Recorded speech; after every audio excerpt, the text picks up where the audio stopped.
last night I thought I worked out too. You said you forgot the beer for it.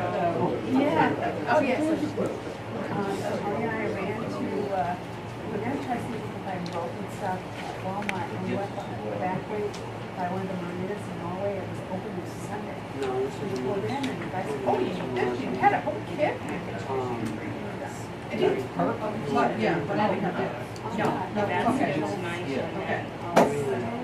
Play all of them this year. One day, Joseph and Matt.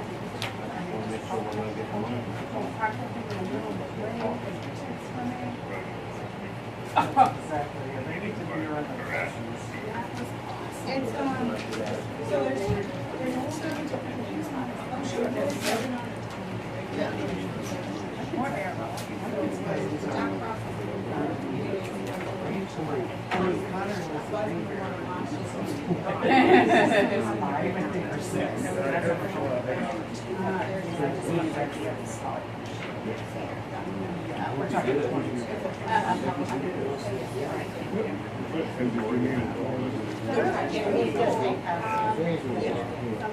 But that's what it is because there wasn't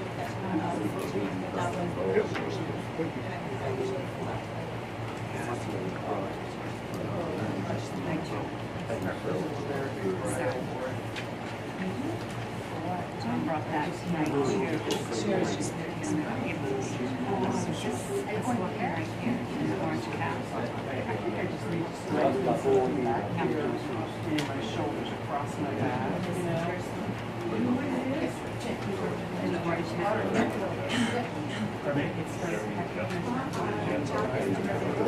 Oh. I've got they don't call me. They call them. I call them because I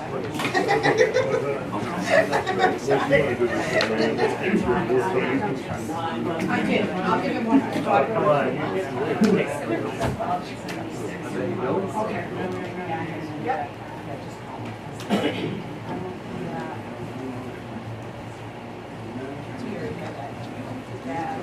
Yes. For no one with that. One girl that worked on something. It's a bad thing.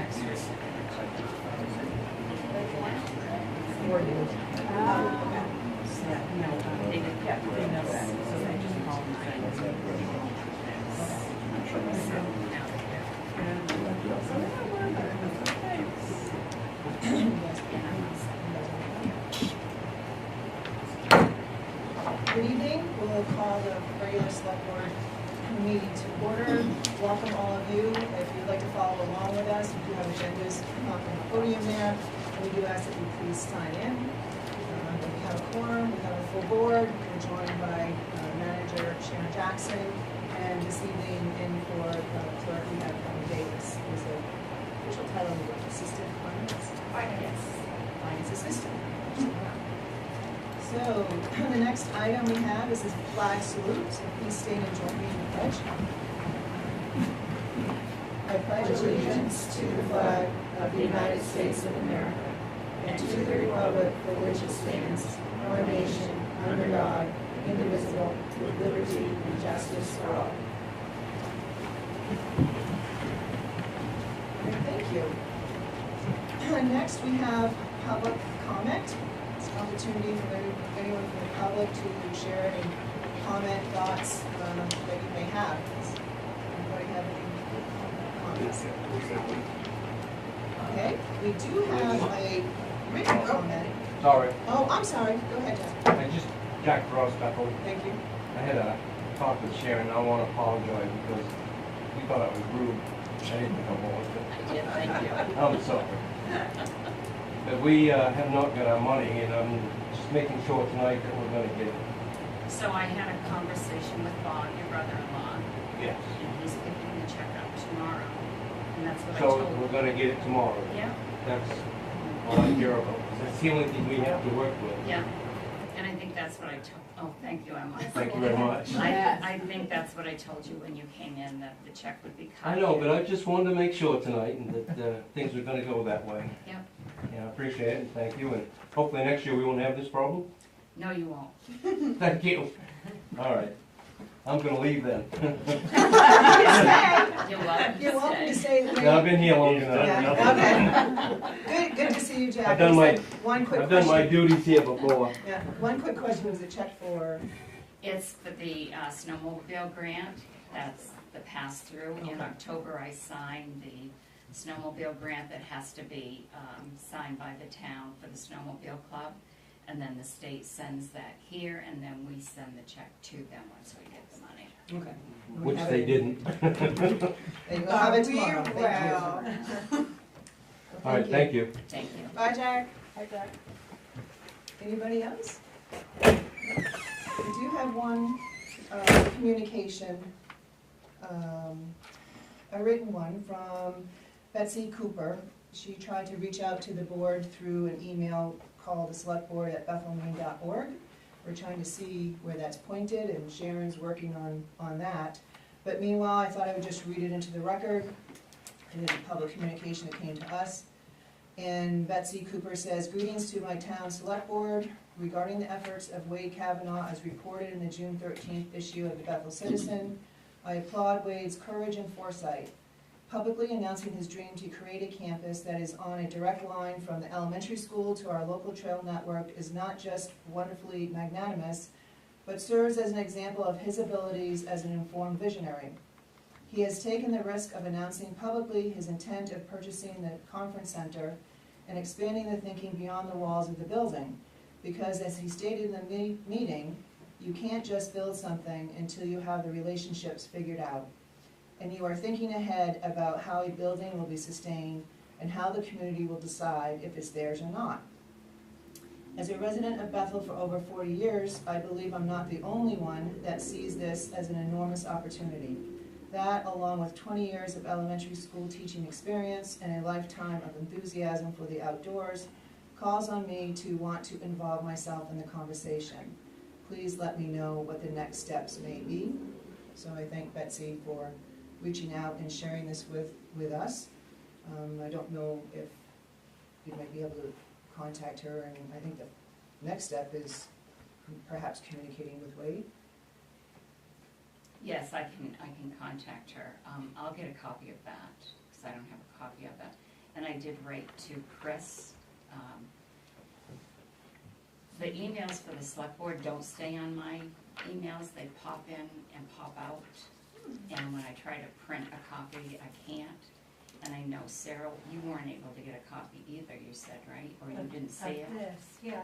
Oh, she sent it to us, didn't She sent it to select board. The select board have an email. she? But Sarah, you Oh, sent you it did, to us. yeah, correct? I sent it. Yeah, okay. I was like, Oh, yeah, no. Is that So, what you, or yeah. I've did you asked Chris to explain how that works so that it doesn't pop in and out, so that we know where it is. But I think he's on vacation because I've sent him a few emails this week with no response, so he's probably out of town.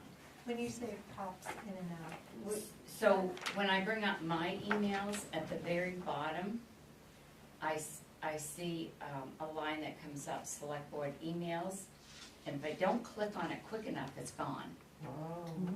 So, I've never got, so have we received? Email from the public? I've never received one, and I I thought that was have, but not to the select board. I had when I was chair Yeah. at, but I was also pretty loose with my email online. this is the email address that Chris set up when he changed all of our emails Yeah. over. Yeah. And he set one up specifically so that you can all go in and look at anything that comes in. Oh, is it like a Teams thing? Or- Yes, it is. Oh, I it's remember a sub, you I know, Yeah. I okay. remember when you set me up and I Yeah. had to put that email, It's, but then I was like, I've never received any kind of yeah, email it's from the supposed to public. come to so- all of us. It's on a different inbox than the one that pops Well, up. that's It what is. I was It's a asking, different I was inbox. wondering. That's what it How is. do I Yeah. find? I don't know. Well, she's gonna Okay. work on that, that's what we're, Okay, yeah, That's that's what what we're I working wrote on. to okay, Chris. because I feel like maybe I'd people assume try if to- it was like, if it's like normal Teams, that there's like a sidebar, and you can click on that, and then it pops you into a new Yeah, I inbox, tried but. clicking on all the buttons to see if I could find too. it. So we're gonna somewhere. try and learn more about that and Yeah. perhaps funnel it through the town manager Yeah. to then get it dispersed to us. And Yeah, then it's I'll- not- Because I was I'll let thinking them maybe Thank people you. wanted to contact us like during budget season or something, I was like, what if there are all these emails that people are sending? Yeah, people think we're jerks. And we just don't respond. So, thank you, Sarah, for forwarding that on, and we'll work on getting the email solved. Next is adjustments to the agenda. I don't believe I there's have any. none. We have none. And now we have a public hearing for the on-premise liquor license renewal, Kowloon Village Chinese Restaurant, located at 190 Main Street, and we'll open that public hearing. Does anybody have any comments? There's no one here from Kowloon's. So hearing none, we will now close the public hearing. We come to action on the minutes. Before accepting a motion to approve the regular select board meeting minutes from June 27, 2024, does anybody have any amendments? I have one, but I'm not really sure what it is. Under 10A, Mike Rotary Fire Chief OSHA's updated emergency response standard. I believe he requested us to write a letter of support, or sign a letter of support that he would draft, and I just felt like that should be in the minutes, because he requested and we agreed. But I can't remember exactly what we agreed to. So if someone has a better recollection than I do. I do recall that he was going to draft some comments that we could submit, that we could review and then submit. He did send, put a letter that he drafted in my box. He asked me to edit it. I did edit and put it back in his box. I haven't heard from him or seen the letter since I did any edits. Okay. I'll follow up with him tomorrow. Perfect. You're requesting if we could just add a Add it. sentence. Yeah, just Yeah. add. Does anybody have anything else? All right, hearing none, and accepting a motion to approve the minutes from June 27, 2024 with amendment. I would make that motion with the amendment. Second. All those in favor? And the motion passes unanimously. Okay, next we have acceptance of grants, donations, reimbursements, and/or sales of materials. I believe we have none. And that brings us to the town manager report. I've given you the daily activity log from the Oxford County Sheriff's Office for the month of June. The end of fiscal year reports for June 30, 2024 will be available for your review on August 7th. We're still working on those. One of the AP warrants in your packet tonight is for invoices just for the 2024 year, and the other AP warrant is just invoices for 2025. We will have one more AP warrant for the 2024 invoices at the August 7th meeting. All 2025 budgets will be posted for the July monthly reports. I will have the carry forward balances for the capital accounts with a report showing the 2025 budget amounts and carry forward amounts for each capital account also on the 7th of August. I will have the account balances for the Bingham Forest account, the ARPA funds, the Mill Hill and Route 2 sewer main projects for the August 7th meeting. The 4 new doors for the Headworks building and the office building were delivered yesterday, and H.E. Callahan, was on site today installing them. These are the doors that we ordered back in November and have been on back order. Flanders Electric completed the electrical work in the Headworks building today. This was the electrical work that was needed for the flood damage in December. The Route 2 sewer line, all but 150 feet of the main line and 1 manhole base has been installed. They hit ledge, which caused some delay. Cross has been working on the Walgreens side service connections and should have all of them completed this week. We received a resignation from Christian Brown at the sewer plant this week. His last day will be June 30th. The ad will be in the Advertiser and the Citizen July 24th and the Sun Journal on July 20th. Also will be posted on the MMA Jobs, Indeed, and the town website. I hired Tracy Walker to fill the deputy clerk position in the front office. She will start working July 29. Yesterday, I ordered 8,500 gallons of avgas for the airport. It will be delivered Friday the 19th. The approximate cost is $44,500. It's supposed to be $5.23 a gallon, 23.5, so it's 23.24 cents. I spoke to Ken at Field Electric today to get an update on the pricing for Efficiency Main for the LED lights and mini splits, the heat pumps for the town office building and the highway garage. This is the incentive program that I contacted Efficiency Main about. And whatever the quote comes back at, Efficiency Main will pay approximately 75 to 80% of that. We'll be responsible for the rest. We do pay it up front, but it's a really good incentive program. I also had the space measured in the area that the Bethel citizen leases from us to be included. It'll be separate but included. Gilman Electric is the one that provides all of the lights, and Field does the installation. I did meet here last Friday with the representative from Gilman Electric who did the assessment for the town office, and we were able to identify the 3 meters that are on the side of the building, because we really didn't know what they were for. 1 meter is for the entire town office that we occupy. The 2nd meter is just for the area that is leased by the citizen. The 3rd one actually is for the code office room and that section over there that used to be occupied by the police department. That's on a separate meter. So we have 3 meters here. The liens will be mailed next week. The last day to pay any balances before a lien is applied will be Monday the 22nd. Right now we have approximately 200 that are still unpaid. Beginning Friday, August 2nd, we will be open all day on Friday. The staff and I want to thank you for allowing this time to close during the mornings, during the time we were shorthanded. So through July, we have 2 more Fridays that we will close in the morning, and then July 2nd, we will be back to 40 full hours for the public. The vacancy for the Board of Assessors position has been posted.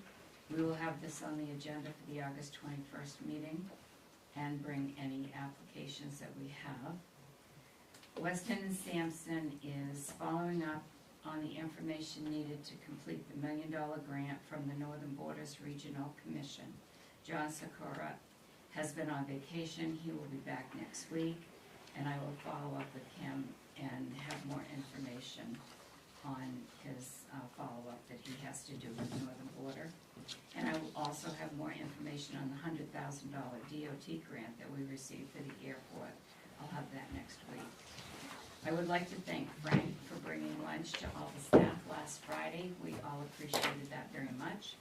And I would like to thank Pat for helping us with phones and filing on several days. Thank you. You're welcome. My pleasure. Thank you, Sharon. On number 9, you said that Kristen's last day would be June 30th? Or is it July 30th? Right, it should be, July. yes, July 30th. Okay. I'm sorry, I'll change that. Thanks again, Sharon. Does anybody else have any questions for Sharon at this time? All right, so continue onward. Board and committee report, I believe we have none. No. And business items, presentation by Tom, thank you, Dr. Main Scale LLC. So if Sharon, you want to say a few words, welcome Tom. We're also joined by Yuri in Hanover. We're in this discussion as well, and Tank, Retta, and Jim are here from Hanover, and Yuri as well. So Thank you. This is Tom Bufter with Main Scale. I've worked with Tom in the past, before when I was a manager in Freiburg, And we actually bought scales from Tom and have them installed in Freiburg. And so, Scott and I talked, and Scott contacted Tom, and Tom is here tonight to talk about what he would be looking at offering us, and savings, and everything else. Tom? Good evening. I was contacted by Scott via Sharon to look at the site, kind of a feasibility study on finding out how to best kind of offset some of the huge costs that are associated with the transfer station.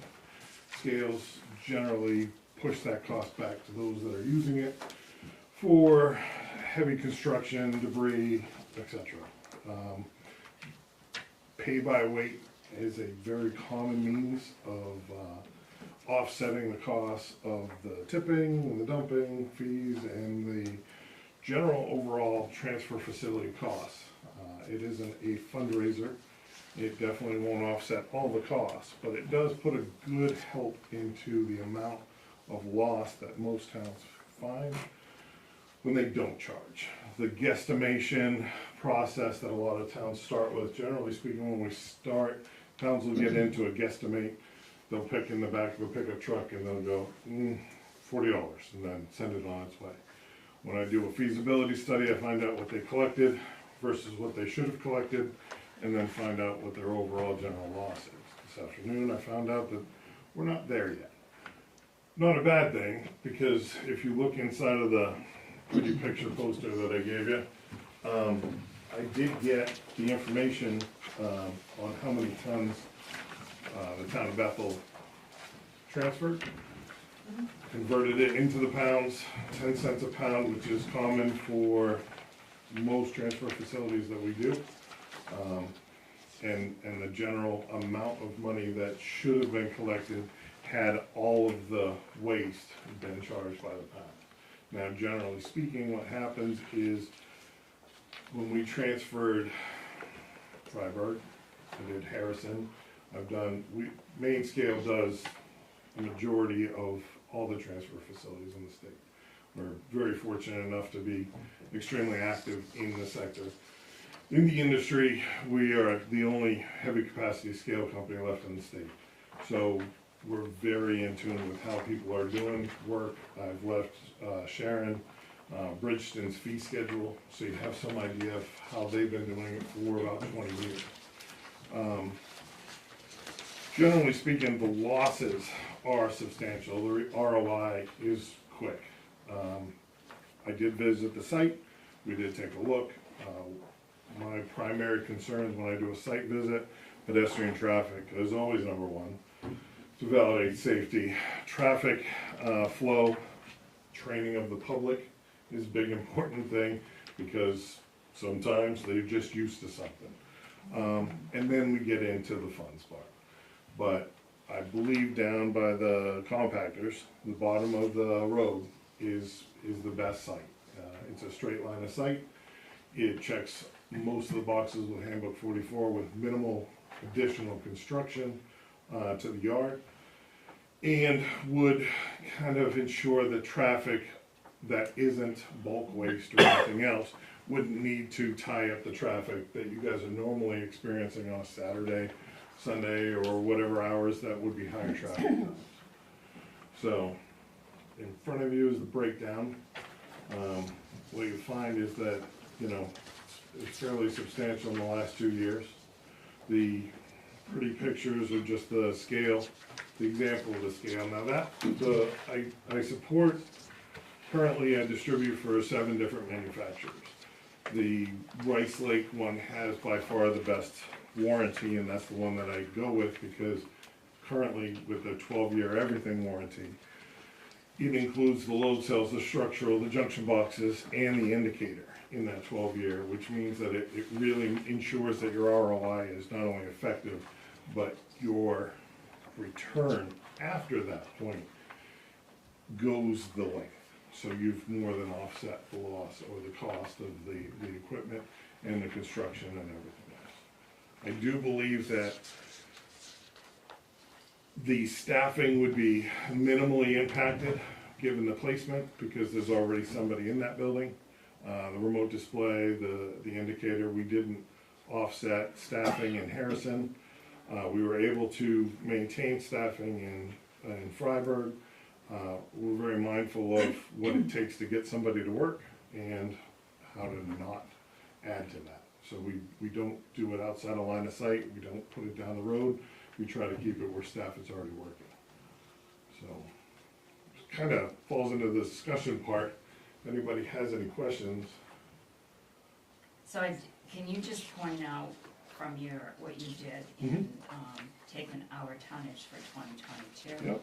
and 2023 based on the cost, the charges that other towns are charging, which is the minimum amount, what we would have taken in those 2 years? So in the first year, you would have taken in $246,538. In 2023, you would have taken in $265,996. With a grand total of the 2 years being $512,534. With an equipment cost of 10% of that. On average, that's a $21,336 monthly cost to dump, transfer waste, and continue the facility. Of which offsetting for contractor use, roofing, kitchens, remodels, and everything that a lot of the contractors are currently charging for, and then bringing there, really seems to be putting a burden onto a tax base that doesn't necessarily need that. You guys can definitely make sure that those who are using the facility for that type of waste, the demolition, the bulky, the cleanouts, the commercial stuff, that they get charged. That will help offset the costs and those losses that you guys are currently sustaining. The other thing that Tom included in his packet to us was the quote for this scale. It's $59,114. That's total cost of the equipment. There would be concrete work that would needed, prep work done to put this on. And so Scott has been trying this week to get a cost from the concrete company to do the layout that we would need. And we also have to rent a crane for the days used to install it, which we know the crane will be just under $2,000 probably for the day. So we'll have that cost later. And when I looked at all of the scale companies that had been looked at from the previous committees, this was by far the lowest. The lowest one was somewhere around $85,000 that had been looked at before, and this company had never been looked at. So I think you told me that if we ordered, if this scale was ordered, it is in stock and it could be delivered. Can you tell us what the We have an delivery 8 to schedule 10 would week be? delivery time, which typically I have orders in the factory for different sizes and can shuffle as available. We don't deliver product without the foundation complete, but typically nobody's really waiting on us. We have a 1-day install, and you guys are up and running. We do some training. Freiburg had a nice price breakdown that allowed the operators to quickly scan how much the cost of the, if it came in loaded and left empty, and this was the answer, at 10 cents, this is the cost.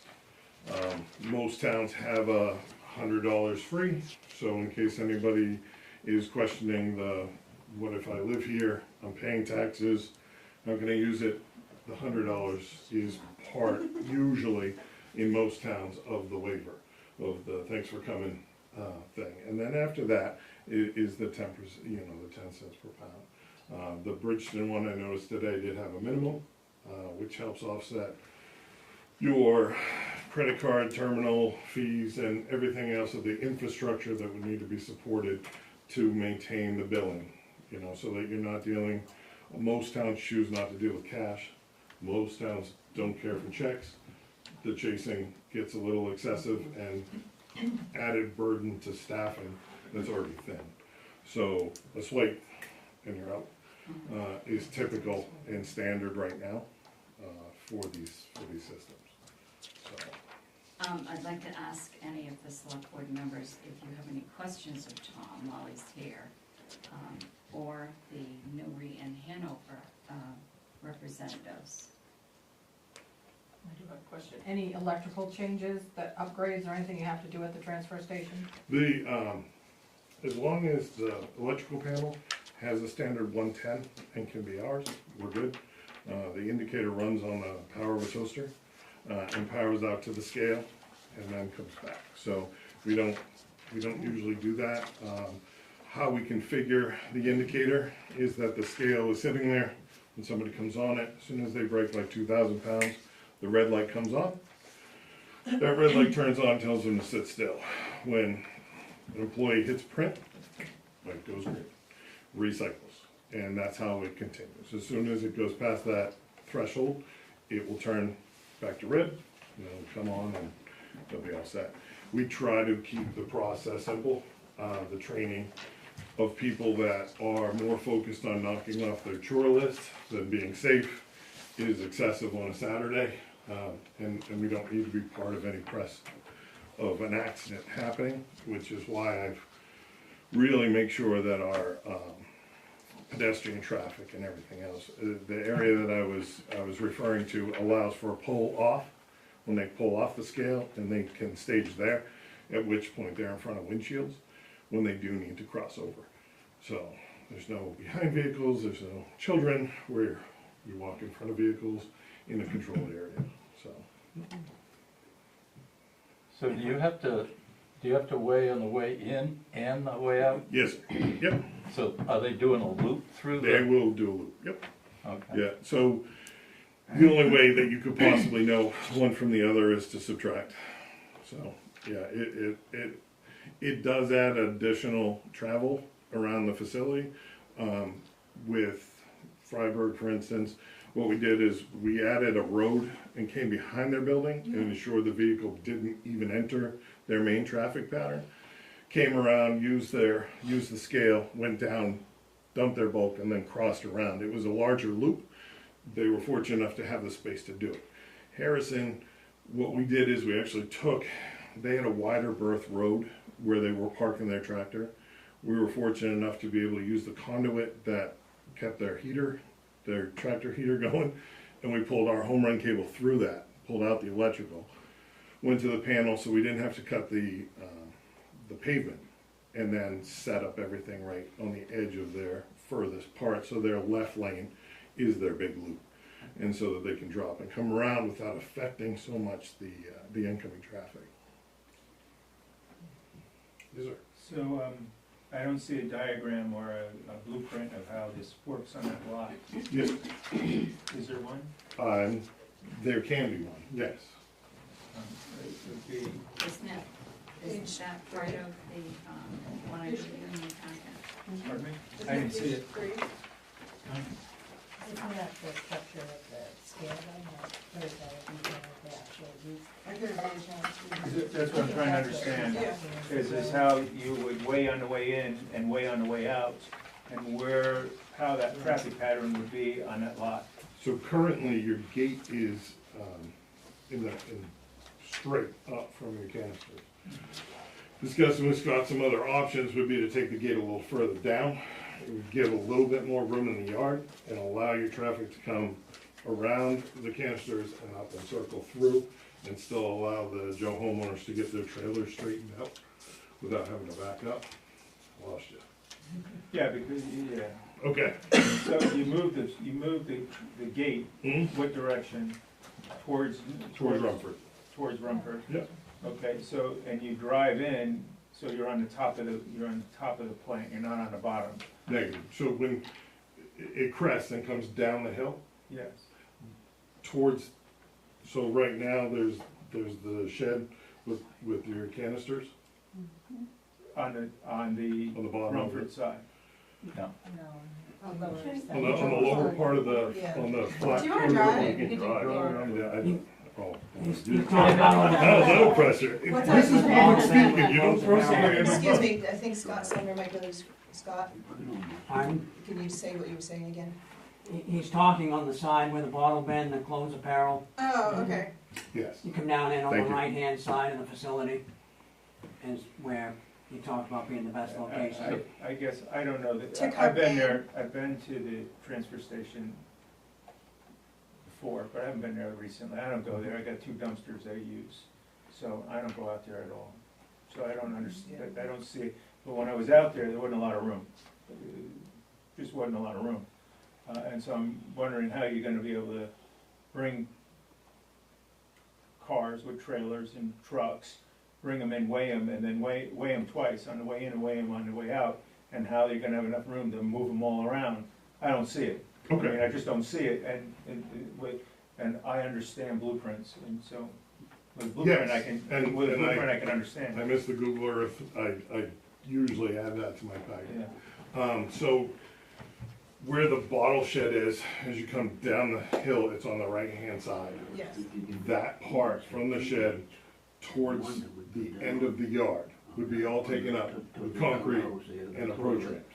Because of the hillside, a typical scale needs to be flat and level. Excuse me just for a Yes, second. ma'am. I think, regular traffic was involved with the other. do you have some information to share? Do you guys have some information to share? I'm sorry, he asked me a question earlier, but, Is this same, would it be pertinent to everybody? no, it has to do with the same idea you're Oh, talking same, about right okay. now, I'm sorry. Okay, no, thank you. Go ahead. Oh, thank you. If you could, Do you want that'd me be to just fantastic. draw it really quick? I think Yeah, a that's site the visit, part. either everyone or individually would be great too. Is it Do you not, have an ability to put it on the TV?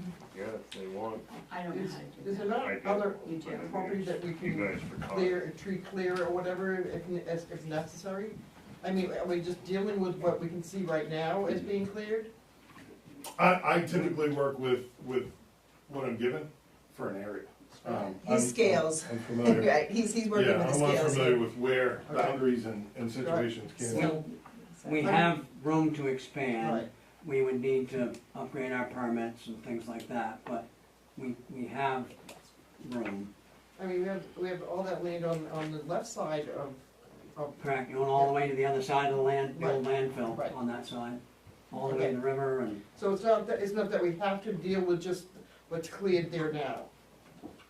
So Not just with the setup that's there now. So in other words, we have a lot of work to do before we get to the scales, that's what it Right, sounds like. right. So while we have main scales here, does anybody have further questions in regards to the scales? And Jim has his hand up. Yes, sir.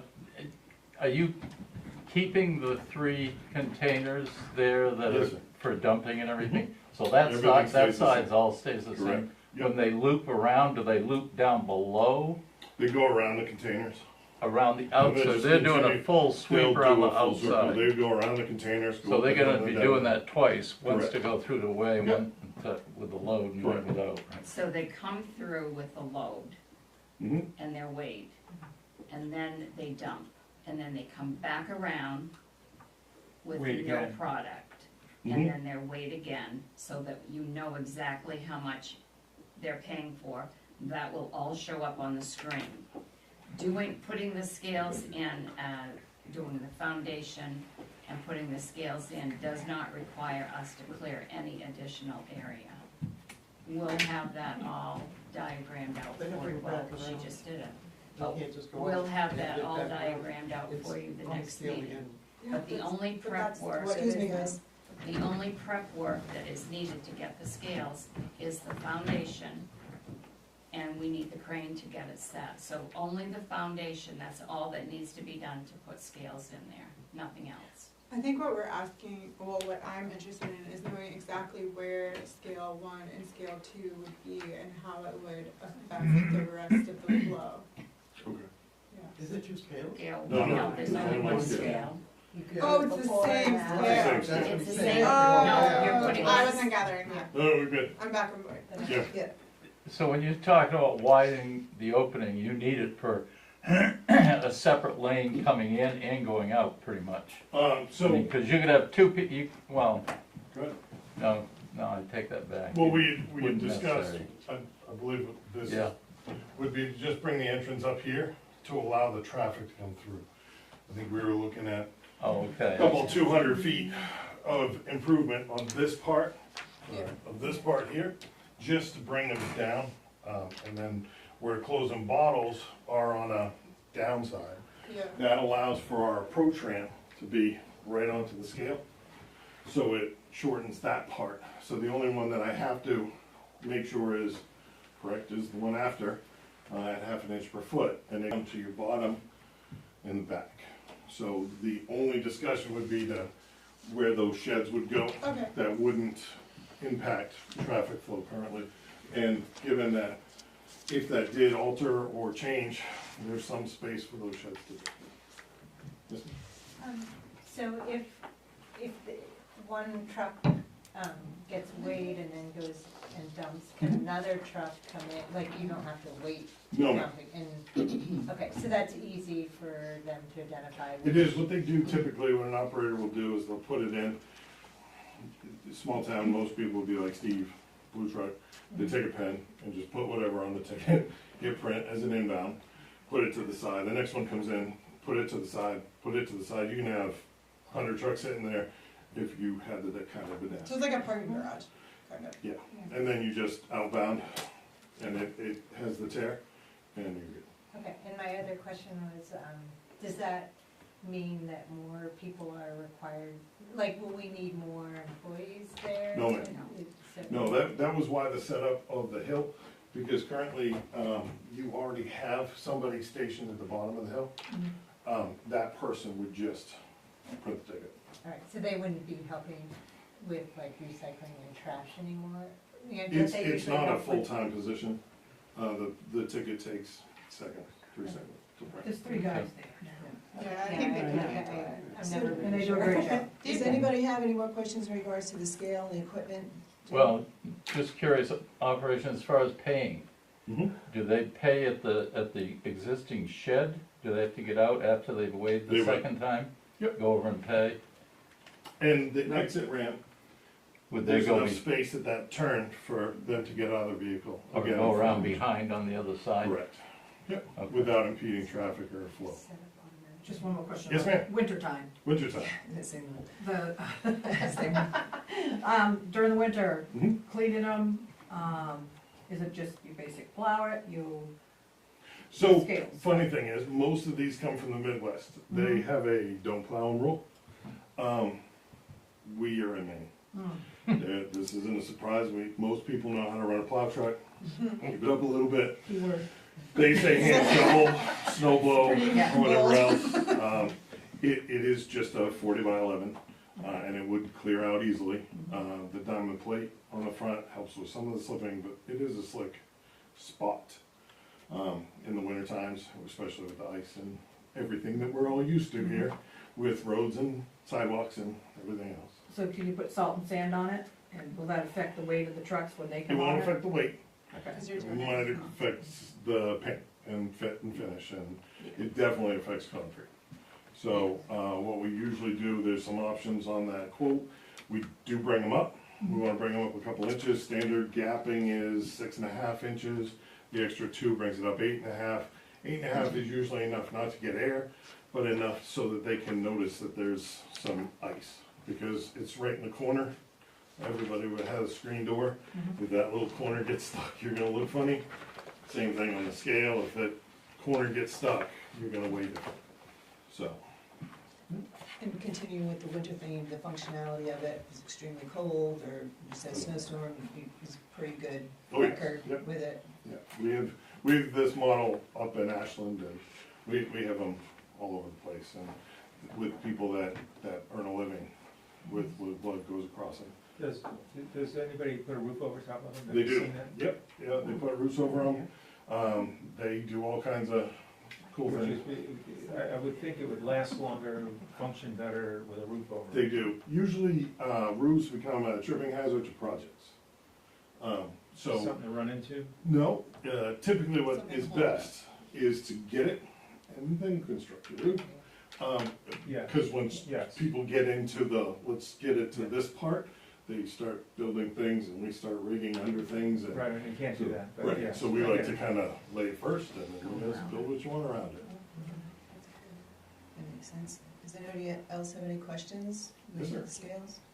Just quick for the timing and the amount of traffic that can back up on a Saturday morning and the coming across, because it's not uncommon to see traffic backed up on the side of the road. Mm-hmm. I think that was where the conversation started about bringing the entrance up, which would allow your driveway, instead of being straight down, would allow it to go up. So that way you guys can get off of the main route and get into the yard. And depending on how far you guys want to move that entrance to make that driveway so that you are staying off of the main road, that would be the best plan for it. The scales are only to weigh bulk trash, it's not to weigh garbage. Construction debris and shingles, all of that. The rest of the facility stays the same. Municipal solid waste and recycling still go in the compactors just as usual. This is just construction debris. And what was the price? I didn't see a price in there. So the invoice, there is a copy of the invoice, the Over in scale, here. the Okay. scale itself, everything included, there are a few Without optional the- things, it's 59,114. Okay. And then, Let me see the price. we don't have the price yet for the foundation, Scott's working on How, that. how big of a slab do you need? What was the size of the So it's a slab? 40-11 Yeah, with Oh, so just the same 10 amount. foot yeah. 10-foot Oh, approach piers. So you're at 60 feet. 60? With it, yes, I do encourage a washout slab in between the piers, Mhm. because generally speaking, you're really only doing 3 piers with the approach pads that are attached to the end piers. Yep. But the washout slabs ensure that we can wash things away, Mhm. and we're not digging, so it does come in handy. Just curiosity, is there a limit to the size of the trucks that can get on the scale, plus make turns and everything after you get on? So a 40-foot scale is, can do everything from the 10-wheel. So what Scott would do would be, as soon as they pick up, they can actually weigh out and check the weight at the tipping spot. So he can do the 10-wheeler, the dump trucks, the 100,000-pound vehicle can go on the scale if it can fit on the scale. Yeah. Tractor trailers, they're split weighing, they're not supposed to be on there. Yeah. So, But there'll be enough swing space and everything yes, to yeah. get around to get Yeah. back out. So Sharon, does this create a no limit as far as what people can bring in? In the construction debris, they can bring, whatever we take for the construction debris will go across that. So, I mean, does it open up the door for larger construction vehicles to be coming in with debris? We already have Yeah. trucks and trailers continuously. Yeah. I mean, big pickups full, and then they have the utility trailers on the back that are. So we're opening the door for like Depending how we price it. Depending a what construction, yeah. policies we put. A construction project. Mhm. There's no limit to it. You could be building 36-unit condo, and you're gonna use the transfer station as your waste disposal. They are right now. What's that? They are right So now. they're not gonna pay, Yeah. They so, do now. so they're not supposed to be. Yeah. That's Yeah. part of the problem. Yeah, so, So- yeah, but, Hold on, hold on. yeah, Go on. that's, Yeah, so I think- that's where I'm going with all of this. Now we're not supposed to, I don't think we're supposed to be the dump disposal for a construction job that size. We have ordinances that We do. prevent us from doing If- that. If we have a project that is over $25,000 in Newry and in Bethel, they have to have a dumpster on site, and it's part of their building permit that they have to get a dumpster So- to so dispose of their own. What we're establishing Is as we under talk that. about this, is that the scale isn't to open up the door for the avenue to get rid of waste material, construction waste material, isn't through our transfer station. This is to provide disposal for a limited amount of debris. It's what we're taking in now, Yeah. that No, is but under we're the $25,000. Are we we are taking in debris that we should not be taking in based on our ordinance. No, Correct. Or, Yeah. I'm wrong, or am I? No, no, you're right. I am Truthfully- correct, okay. You're truthfully correct, Okay, so, because, okay. let me finish, because we demand them to get the roll-offs. There's a limited supply of roll-offs. They can't get, the construction people can't get the roll-offs, and they can't get them emptied in time, so a lot of them will use the transfer station.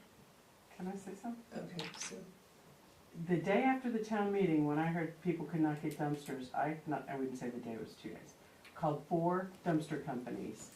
One didn't return my call, 3 spoke with me, and they can get dumpsters anywhere between 1 day and 1 month. Yeah, depends what size dumpster they're asking for, that's the They thing. said if they wanted a bigger dumpster, they would work with them on smaller ones until they had a big one. and so what I think I'd like to do with the conversation right now is, we do have for discussion later on, to talk about the scales, and we can get into some of these items that we're getting into, now. I don't know, if some of the items we're getting into now, I don't know if we have any figures. I mean, we all have stories, we all know there's folklore about whether we can't get roll-offs, or somebody came in with this, do we, if we had any figures, anywhere, that would be helpful in our Which kind of review. figures? It's not to do with the scales. Right, but I'm talking for later on, this would be figures of, I mean, we started right off that you did a feasibility study for Mhm. huge cost, so I'm not sure what that, No, not the cost, that was a No. loss. huge loss. Right, So I don't know where that's the where whole. that all came from, but it'd be great to have a copy of your feasibility study, it'd be Yeah. awesome. That's it. Okay, you just verbally I, said I literally broke Okay, down the math all right, for you. thank That- you. Only because there is no charging. Yeah. So the number is, this is what you got, that's what you Yeah, tip, this is our and this is how much yeah. if you charge Yeah, it. right, and then also, we can do our own diagram, and we can have a site walk to understand Absolutely. that. And I'd be happy to be present, when you guys decide to do that, That's- to kind of walk you through. I have, we put cones up and everything else. I will additionally tell you, one of the jokes that Bud, who was the town manager over in Harrison, made, I live over that way, so we get to chatting, and he says, you know, all I had to do was dig a hole. You would not believe how many people left to find new friends. He found that Harrison was getting taken advantage of, and contractors were abusing the situation, and as soon as word got out that scales were coming, instantly dropped the amount of waste that they were having to deal with. He says, I saved more money just saying I was getting it. Yeah. Then, you know, he says it kind of messed with my ROI a little bit, because, but it was kind of funny. He goes, because people we saw for years now all of a sudden don't come around anymore. We do find, you know, he says that was just some feedback that I kind of got some, you know. Two brief scale questions. One is the calibrations, how often do those have to be calibrated? Twice a year, maintain warranty. We Twice a year. come by, we make sure that grounding is still where it's supposed to be, how it's supposed to be, and it's weighing and operating correctly. At that twice a year, we would put you on the loop. We do Casco, in one day we'll do Casco, Naples, Bridgeton, Harrison, Oxford, Norway. We also do West Paris scrap, so you guys would be Oh, yeah. I've been there. part of that. We also come up and do, we do a majority, I would say a strong 80% of all the heavy capacity scales in the state of Maine. In the life of the scale? You would probably see 20, I would say 30 or 35 years on the scale. Okay, so twice the warranty. Yeah. It's twice the warranty. Yep. Right. It is currently set for 300 trucks a day at full, 80,000 pounds for 25 years. So if you could find 300 trucks to run across that at 80,000 pounds, you'd be able to get 25 years out of it. And lastly, do these scales rank up that we need to have some sort of state permit? As far as, you would need to get your weighmaster's license, somebody here would need a weighmaster's license, simply to show that they understood the process of which everything weighs. The vehicle has to be on the scale at all times. They can't, you know, if someone pulls in and they're in their vehicle, when they weigh out, they're also in their vehicle. The simple things to that, understanding what legal is. We do all the state paperwork, we let them know that we put it in service, and then they come by at their leisure. to kind of double check. Terrific. Any other scale, I had one other question, like, what kind of data does this enable us to have? Like, if somebody is coming in multiple times in one day, that would be, is that something we could pick up on better? Absolutely, you'll have your So that would tickets. actually be a reason why. Yeah, 'cause Because aren't you only supposed to make one trip to the transfer You're station? supposed to right now make supposed to one do trip lots. because there's no paying Right, and there's no weighing. So if you have scales, right, you would have record of that and then we can start. they can actually come in twice a day as long as they're paying. Yeah, 'cause they're still they paying, yeah. can. Yeah. And if So they that's want to, not a- and if we want to, because we're dealing with weight right now, Mhm. it also I see. brings on volume. So if we're doing this, and it's something that we have to have as a separate conversation, is what tools do we have now to restrict the flow? Mhm. And what tools do we wanna use? Scale's one of them. But we have, however they change out where the construction debris goes. correct. So we're taking care of the weight, but if we bring in more, what are we gonna do with the volume? Right. So more Well, conversations, there yeah. will be more data though, Yeah. which will be. It would definitely be your toy to play with. Yeah, yeah, And for sure. however you'd wish to. yeah. So any more scales? I have a question, I think it fits in now. So if contractors are supposed to have dumpsters on site, most of them don't. So if they did have their dumpster on site, which would be, cost them less, dumping it by truckload at the dump, or having a dumpster on site? Typically, the dumpster runs tight. Definitely. 10 cents a pound does add up, but it depends on what they're throwing out. So when somebody does roofing, first thing that come off the roof is the shingles. Last thing is the fluffy pink stuff. Yeah. Everybody, when they guesstimate trucks, they look and it's just a truck full of fluffy pink stuff. So they go, $40. Guy goes out back, empties out the shingles. Those asphalt shingles are heavy, and that's typically where my conversation starts on a facility that does the guesstimating. So maybe they would adhere to what their The codes our are. codes are now. I think it's just another extra layer for enforcement.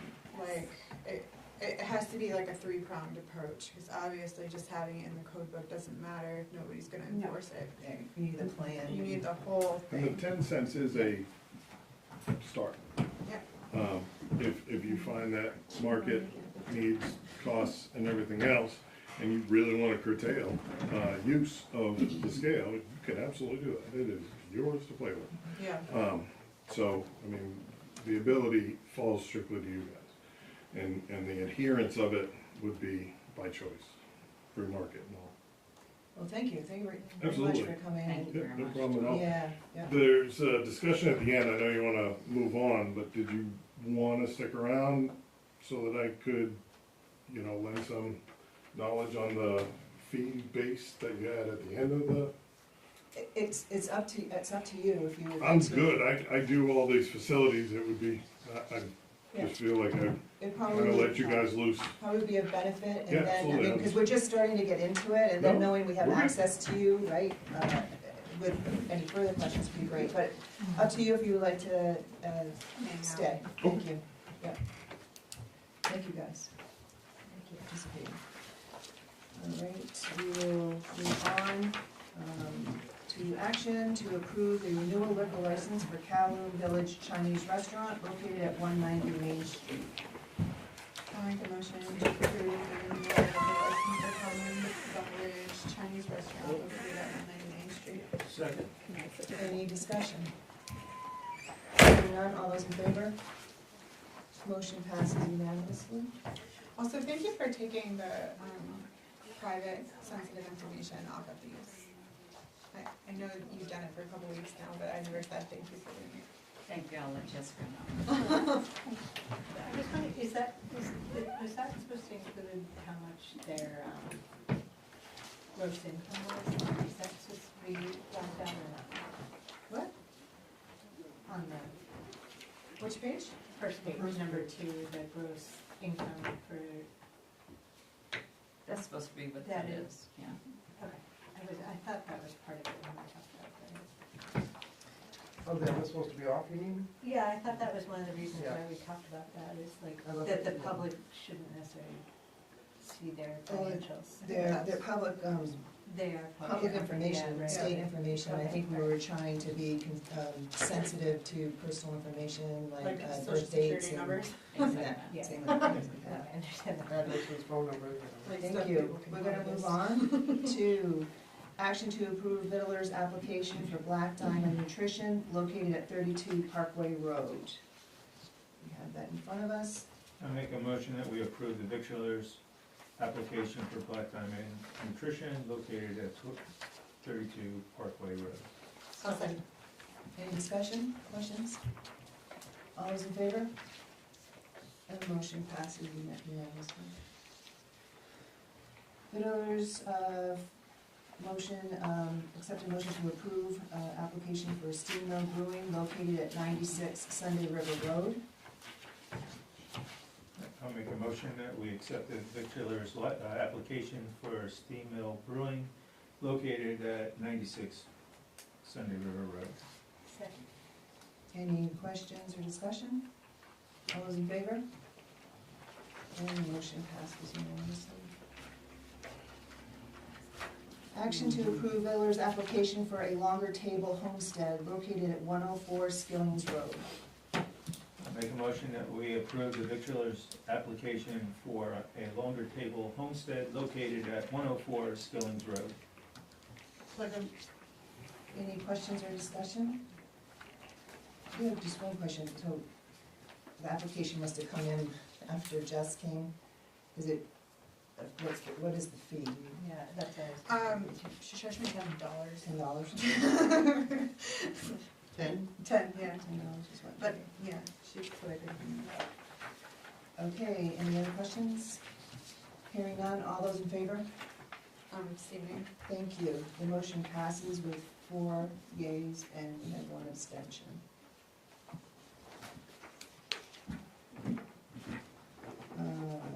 F, action to approve food truck application for Trips Farmhouse Cafe located on Main Street. I'll make a motion that we all space out for a second.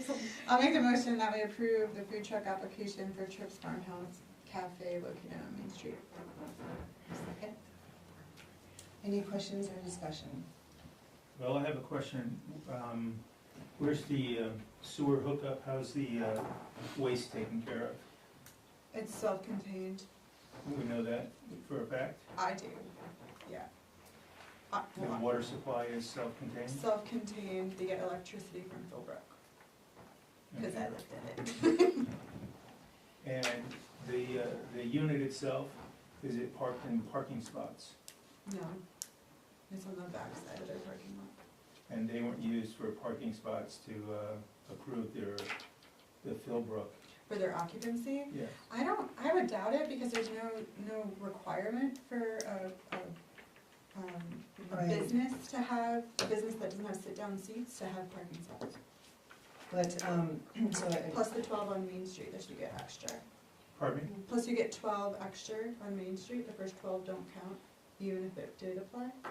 So I think it would trade it off. so some of these questions could possibly be answered, especially with the water containment and such. If Yeah. we had the copy of the state license, the mobile food license that comes with it. So, that was one of the reasons to have a copy attached, because it says how they dispose of everything.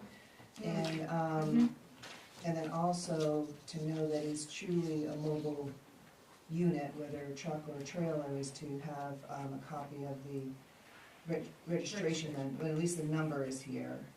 So I'd like to amend the motion that this would be, we approve it, condition on getting a copy of the mobile food license, state license, to the office, and then if we could just have a copy of it at the next meeting, that would be great. So, Ray, Do you know, did she receive a copy and just didn't include it in the packet? I don't know that. Okay. and we don't require that of It's different for, a mobile food truck, cause we have different requirements, and, the self-containment is really the thing, right? So like if it's a restaurant and it's plugged in, you know it's plugged in because they have water and they're on Main Street. But if it's a food truck, you don't really know unless you have someone saying. But you're right. And that's, and the requires- license the license states that, Yeah. where they dispose of it, you know, the plumbing, they look at it, cause, you know, are they putting it down the sewer drain? Are they putting it in another building? Are they driving it to a home base in Auburn to go dispose of it? Yeah, which is- And that's why this was a request to have that there, so. Yep. I have a amended. We may need to add some items onto this application. Well, I think they're there, it's just we didn't get it, right? So It she's is. asking Well, for it doesn't, I mean, it doesn't say that it's, all right, it doesn't say it's self-contained, okay. You would get those answers in the state license. state license, The because I license mean, actually if the states. state license says they're okay, then pretty much okay. Yeah, because the plumbing gets involved and we're an agent of the state for that. This application, is this an application for a victualer's license? It is an application for a food truck mobile trailer. but for- Is that a victualer's license? Why, is this Yes. this is part of our code So that this, says that you have to do this? so this is part of the code, this is part of in my first term, that a mobile unit, according to our code, is a structure, and when it's commercial, it needs to go go for the planning board for site plan review. That wasn't happening, so we exempted food truck from the site plan review. And what we required instead was to have that it was indeed a mobile unit by providing the registration of either a vehicle or a trailer.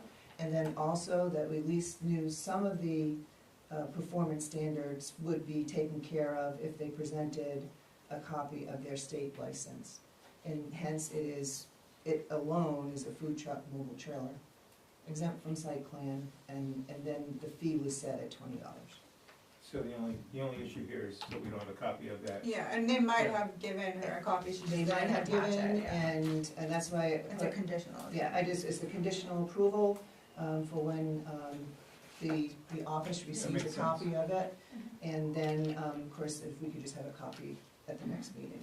And I just have like another quick thing on this. I wonder if we should add to this document the site of the food truck, like where it is. Yeah, that's because I was when I first read it, I was like, wait, it's in. 'Cause I think Because I was like, if I- One of the purposes of the victualers is to know like who's selling food in town. So just to follow that theme, if we add just like where is the site? Yeah. Yeah. Well, And maybe well, the it may be period of time changing it's though, gonna be there. So we start to get into site plan here, and it's exactly why it was originally supposed to be through site plan. Yeah. But you do make a good point, I believe, as far as location. Another thing you get into is the site that it's at, you know? The site that is, you guys have a question? She wanted me to look up I food think- trucks in the book. I don't think it specifies any of this paperwork. I think there was some amendments made. Yeah. At some point. Yeah, this one's But it could be that it's not in the book yet because they stopped putting revisions in the book when they found out that they were doing a new book. No, and we can look that up later. The application is how it was amended, and the performance standards, I put in quote, that was requested in order for them to be exempt from the site plan review. Putting location is a great thing, but that's the whole thing about being mobile, is that they're anywhere. But that's probably not a bad thing to do, because if it becomes a permanent location, that affects the site plan of the location that they're at. So there's implications in that too. So that's why Yeah, I there don't should know be a the duration definition. time on there too. I If think you're gonna there's a have site definition. I think, If isn't there's that a part of site- the definition? location, should have a location timeframe. You just brought up a very sensitive issue Yeah, and I think that that's. is beyond just this application. Correct. It's a whole nother conversation that we're having now this meets the standard, all except for that we need the thing. So we should approve this. This conversation we're having is another conversation we could put on the agenda and discuss that later. Thank you, yeah, Yeah. thank you. So we We do, move on with Frank. we have a motion to amend the motion. That there be a conditional approval upon receipt of the copies of the state license to the office, and then we receive a copy at the next meeting. I would second that motion. Okay, any further discussion on the amended motion?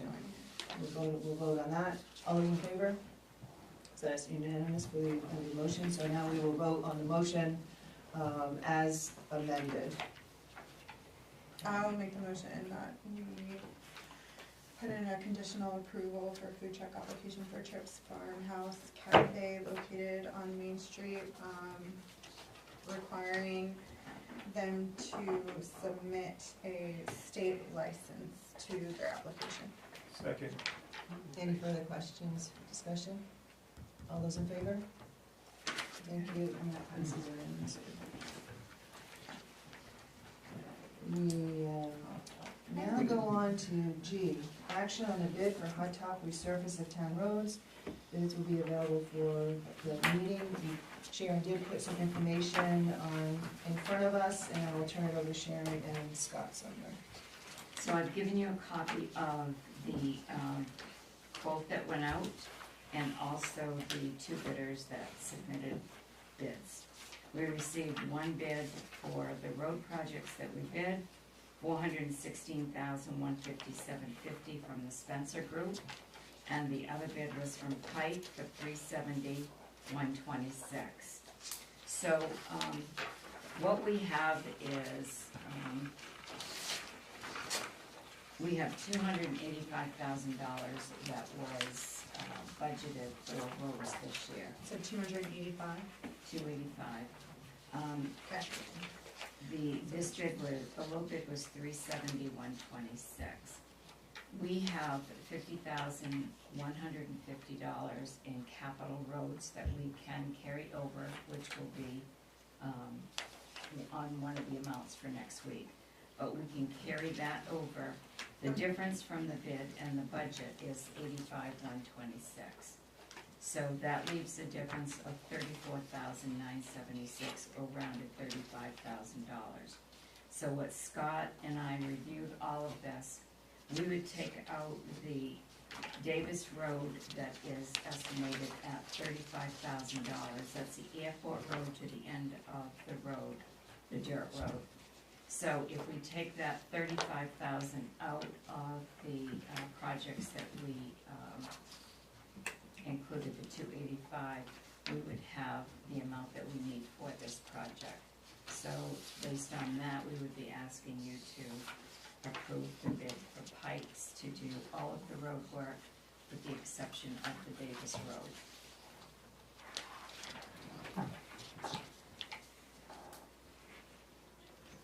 So that on the capital, that would do Barker Road, Annis Road, Mountain View, Liberty Lane, Fleming Road, excluding the ramp, Bethel and Drive, Park Street, Carver Road, Yes. no Davis Road. Right. Does that take care of, do they do the crack ceiling too? No, those are all Separate. underneath the Davis Road. That's separate. Down through the Davis Road is the 285,000. We would need to remove the 35,000 to do the project with the budgeted amount and the carry forward that we have. That we have, yeah. Okay. This is just a conversation about our roads. I think our roads are in great shape. You know, I rode the North Road, and coming in, when I got into Bethel, there's a very noticeable difference in the quality of the road. I thought it was pretty cool, being from Bethel. And the other thing I noticed, there'll be new pavement, and then old pavement, and then new pavement. Is there a reason for that? Yes. Yes. Okay, what is the reason? I'm just curious. The RSMS Road Surface Management Program, that we try to Follow? follow our tells you which segments of, each road is broken down into like 1 mile segments. You enter the data, it spits you out, tells you should do this, this, and this. That's why you see a gap in some places, that road doesn't need the maintenance that this road is getting. That section might need crack sealing as opposed to surfacing. Okay, I thought it might have had something to do with layering or something to do, Yeah, that no, it'll last it's longer or just, something like that. we try to go by that road Okay. service program, tries to help us make the right decisions, what to. Well, doing this job, I kinda noticed the roads now, you know, the condition of roads in different towns and that. And I find our roads to be in pretty good shape in comparison to other towns. As a compliment. We try to come up with a good plan. It seems to be working for me, as far as I'm concerned. Any other questions of Sharon and Scott? Scott, you would say that the Davis Road isn't in any immediate need? It's just a gravel road. And with the potential of what's gonna happen at the airport, Might as well leave it there. might as well wait till we figure out exactly what's happening with the airport plan. Right. It's not, Okay, awesome. I'll make the motion that can I have the new total amount? Oh wait, it's just this minus, It's $370,126. minus, Oh, it's just, That's the bid, the bid without price. the Davis Road? No. So that the You need to components. approve. The whole the- thing? You need to approve the $370,126. We have the money to do, That much of it. with the exception of the Davis Road. So take out the 35,000 from this. Right, that's what I was trying Yeah. to. but you don't get I that for don't think you 35 need from to the do bid. You don't? No, you just, we're approving the bids, where the money comes from is it? What it's allocated to, Right, is up to yeah, us afterwards. yeah, Okay, yeah. so I would make the motion that we approve the bid from Pike Industries, Inc. for a total amount of $370,126. Second. Any further questions or discussion? Or just one, when do they start? To be determined, we have to, Okay, all right. That's, I didn't know what their schedule was like. I do not know off the top of that. We had a conversation today. He said we would get together tomorrow, depending on the outcome of this meeting, and discuss the schedule. Okay, terrific, thank you. I'll get you some information to come back from the next meeting. That's great, thank you.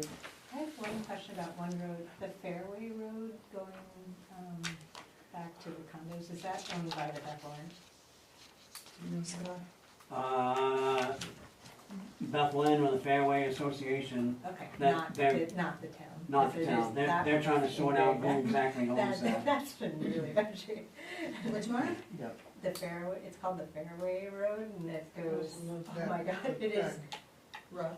it is. Goes in horrible. off of Paradise. It is scary. To access the condos. I should have stopped River Hill when I first moved there. Okay, any other questions or discussion on the motion? Hearing none, all those in favor? Thank you, motion passes unanimously.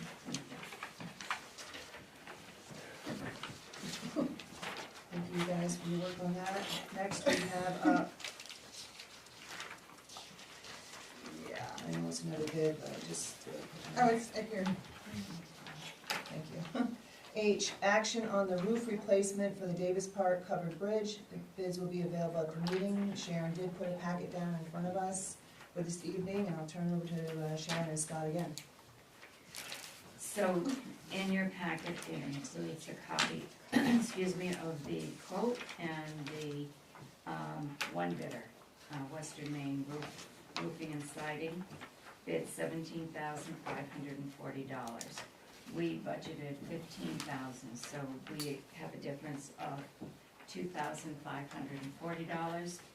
When we carry over the balances, we have $9,600 in the pathway extension account that we would be able to use $2,540 from this account in capital to do the remainder of the roof job. Where's the trash going? They Where's take our care of desk? that. What's that? They take care of that. I didn't see it in here, that's why I asked. Let's go with it down. Oh, yeah, They'll haul it off? yes. Yes, part of the statement in here states that he will clean the area and move. Does it go to our transfer station? Yes, Absolutely. yes, he's working for us. Okay, I just- Yeah, no, I'm just saying, he's working for us, and yeah. It's working for us, it's also under 25,000 value, right? Yes, It's also under the 25,000 value. yes, because it is 17.5. Yeah. Just a question on the monies for the pathway extension, the 9,600, how much of that was gonna be used for this? $2,540. We have, 15,000 budget. In capital. Yeah, 17,540 is the, Yes. amount. That Thank you. sounds pretty straightforward to me. It's very straightforward, I just didn't wanna lose the pathway extension, when that comes up at another time, just to see if you need any of that money for some of the maintenance to keep that up, and then also that project, still needs a sign for recognizing the people who donated the money towards that project, Okay. so it's not For the quite population. pathway extension. Yeah, there were some conditions, that were put on, monies that were donated, and it still haven't finished, that's a separate conversation that can bring up at another time, so. Does this not feel pretty expensive for a aesthetic bridge? I feel like. Not to be a jerk, but we freak out over like giving people reasons. The estimates we got a year ago came anywhere between 12 and 15,000. Okay. Out of the four that we solicited, we We got only one got one. reply. And it can't be like a steel roof or just different material. No, that would be silly, because that's the whole point of it is to be. So if you're gonna do it at all, you should do It it is, properly. it is expensive, Yeah. and it is expensive. When you, wages are up, everything's up, And so it's reflected in this price. And the townspeople voted on it last year. That's right. June 2023, they approved 15,000 in capital to go towards this, and we're getting to it now. talking to material suppliers, you asked about steel, and talking to material suppliers, they all say the same thing. They recommend you use this type of shingle, so that's what we Is it the specifically. cedar shingle shakes? Yes, Yeah. but No, that's they're fair. a shingle designed for roofing, not just siding type of thing. Great. So they are a little more So a little expensive than what. sturdier though. So maybe. Do we know what the lifespan on a roof like this is? Like how often do we have to replace this little guy? I'm not sure, that bridge was originally put in what, the mid-90s? Yeah, I think the mid-90s, yeah. So we've got. And that's without the fancy shingles. So that's not bad. And so Yeah. maybe it needs to get on a maintenance plan. Yeah, well, it went several years before we Yeah. realized we should be treating the shingles. Does that go underwater there when, every once in a while with the storms, or not really, right? Because it goes out to that No, culvert in the back? that's high enough, floods a little bit underneath it, but Yeah, this last December storm, well, it did silt on the deck in there, yes, but the bridge itself didn't move. okay, The yeah, other ones did, but that one did not. yeah. I just didn't know if there's something we need to consider as far as like, Yeah, the deck of that bridge was underwater, but it didn't, like the whole bridge didn't. yeah, it was, I remember that one being kind of okay, at least in comparison to the others. Yeah. Okay, any more questions on the, take a motion? To make a motion that we approve the replacement of the Davis Park covered bridge with the $17,000, $540 bid from Western Maine Roofing and Siding. Second. Any other discussion? Seeing none, all those in favor? Thank you, motion passes unanimously.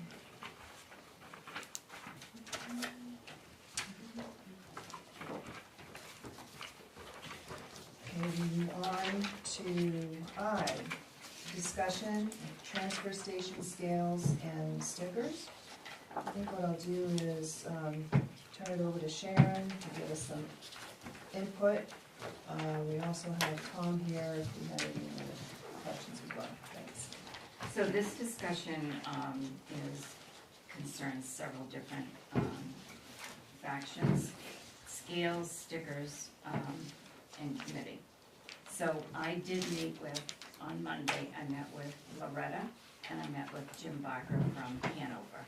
We went over the entire scale package, the prep work that needed to be done, the layout of the transfer station. And they took that information that Tom presented here tonight. I made packets that Tom had given us, the cost and everything. Loretta took that back to her board last night, and Jim took it to the Hanover board Monday night. Both boards were in agreement that they supported having scales. The other discussion that we talked about on Monday when we all met was changing the transfer station sticker here, the way we do it. Right now, when someone comes in and gets a sticker, that's it. They don't ever have to come in and get another one. They actually don't even have to show that they live in this town to get stickers. And in Bethel, they can get 3 just because that's what our limit is here, is 3. Well, what are those stickers for? What vehicles are you gonna put them on? When I talked to Loretta, she said, we don't give anybody 3 stickers, we give them 1. So I told them about the plan that I would be proposing for our sticker procedure, and it's based on other towns, what they do. Some towns charge for a sticker, we charge $5 in Bethel. Some towns do not charge, some towns charge up to $20 a sticker.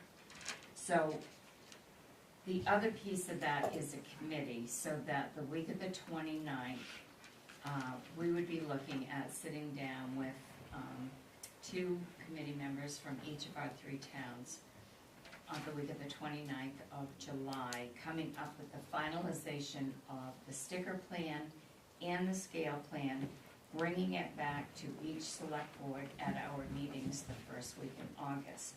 So with the stickers, because we've really heard everything about the scales, the only thing that I would like to add about the scales is we will pay for that within the first year.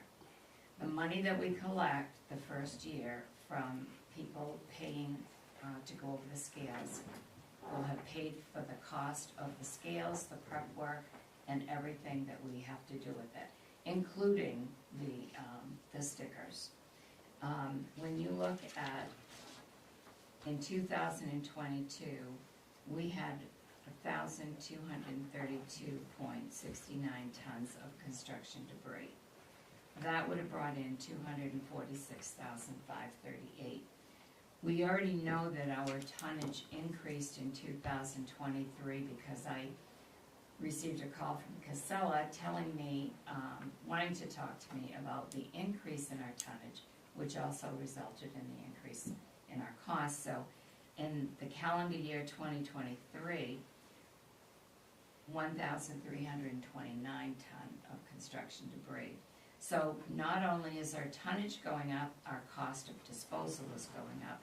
It will be higher this year if that tonnage continues to increase because we're paying higher rates July 1st to Casella.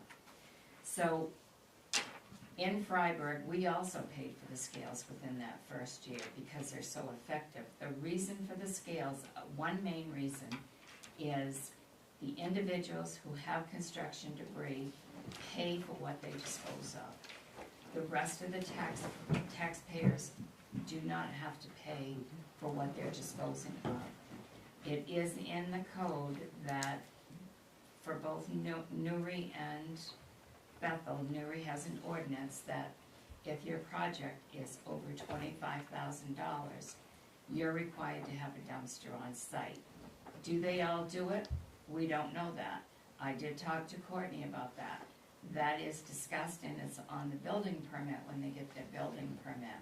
She said she has visited several of the sites to see if dumpsters are there, and they are there. She said there's a few exceptions that don't get dumpsters. So going to the stickers now, what I'm proposing, and we would discuss that more at the committee meeting that we have, but the plan would be that the stickers are every year you get a sticker. The sticker on it has the effective and the expiration date. If we continue to pay at 5, you know what our stickers look like, but I've got examples from 2 towns to show you. This is Freiburg.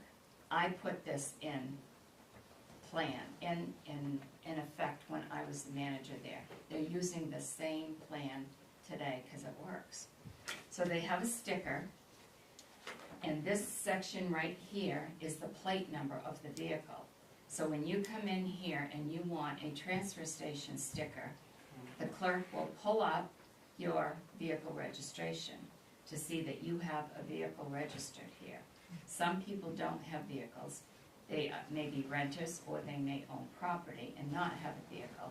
You just have to provide who your renter is or your property address.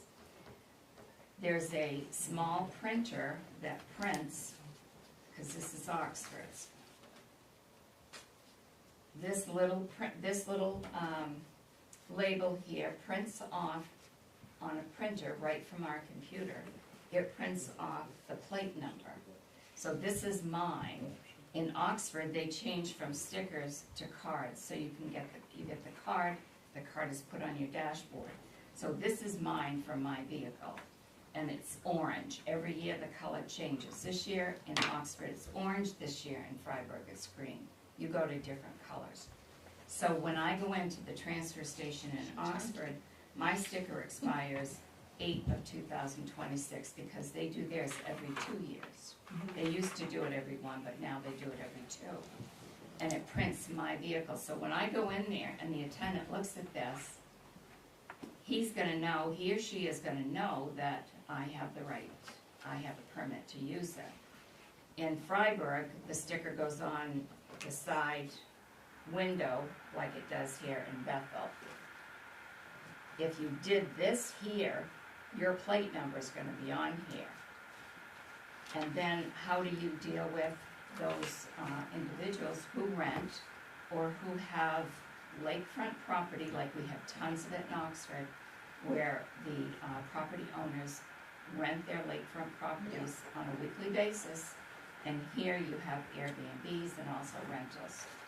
So then you would have a card like this card here, and you have the date, you have the renter's name, you have them printed, it has a renter's name, the property owner's name or landlord, the address. It has the signature of the property owner on it, and it would also have the plate number of the individual using the property. So if I'm renting your property for 1 week, it's gonna have that week date that my pass to the transfer station is good. So June 1st to June 7th, I can come in the transfer station as a renter and dispose of my trash. If I rent your property for the month, it's gonna have June 1 to June 30, and I have this to show when I go in. If I'm a renter, that I just rent your property like a homeowner, then it would be the same thing, and it would be listed that I'm the renter of that property. So that would take care of anyone that leases or rents property from you. But these have to be given to the property owner, and they provide this to, they would fit, not this, but this, on this, they would provide that to the person renting from them, whichever form of renting it is. And the landlord fills this out, gives it to the person renting your property, giving them authorization to be able to use the property. The owner of the property does have to buy their own sticker, and then they can get these for their properties. So, just two different options of how this can be done. Now, in Freiburg, they have this card, and of course you can't read it, but what it says is there's 4 different tickets on this one card, and that's the size of it. So it is they're 4 coupons. And when you buy your transfer station sticker that they charge $20 for, it's a free coupon to dispose of 1 car tire without a rim, another one for a free coupon to dispose of a television, another free coupon just to dispose of a freezer or refrigerator, and the 4th coupon is to dispose of a couch or a chair. Do they expire? Yes, they all expire. And they're right on it, the expiration date is right on the Can they bottom. become currency? So when you go in to Freiburg and you buy this, your sticker is valid from 9/1/24 to 8/31/25. And your sticker is green. I have green in here. And it has the expiration date for 1 year, and then you have to go back the next year and get it again.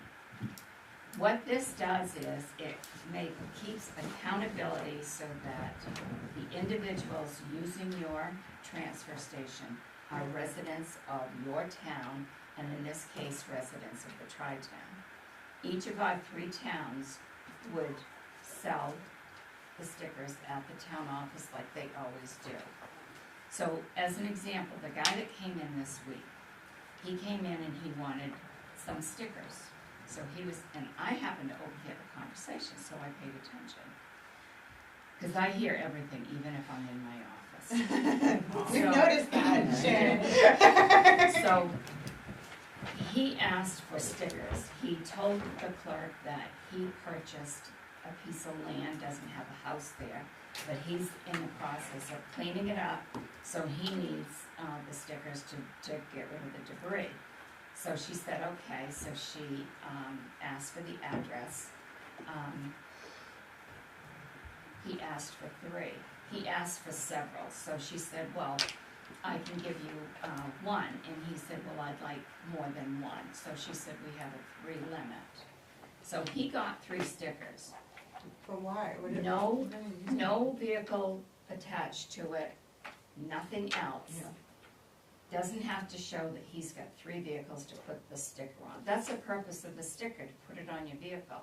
So he can take those 3 stickers, give him, I could have had one, and I live in Oxford, I can go down there.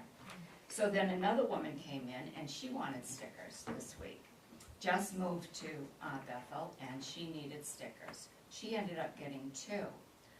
All she had to do was give the address that she's moving to.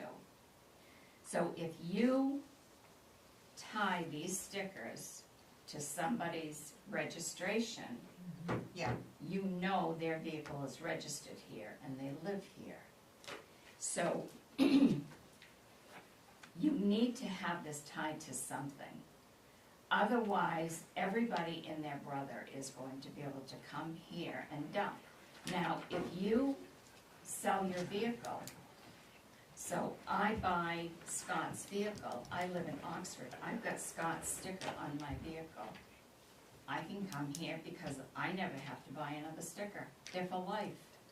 They should be replaced every year. There should be a color every year. Yeah. You are taking in so much trash here, both MSW, recycling, construction debris. And I believe that if we put this in effect and have scales, we can reduce the amount of MSW that we're paying for, the amount of recycling that we're paying for, the amount of construction debris that we're paying for, because we don't ask anyone to pay for anything they're disposing of or where they live. If you are a contractor and live in Paris and you want to, excuse me, if you're a contractor and live in Bethel and you tear down something in the town of Paris or any other town, You can bring it back. you can bring that debris here. You should be able to show that the debris you're taking in as a contractor, the location that it's coming from. So with the contractors, they would have to show,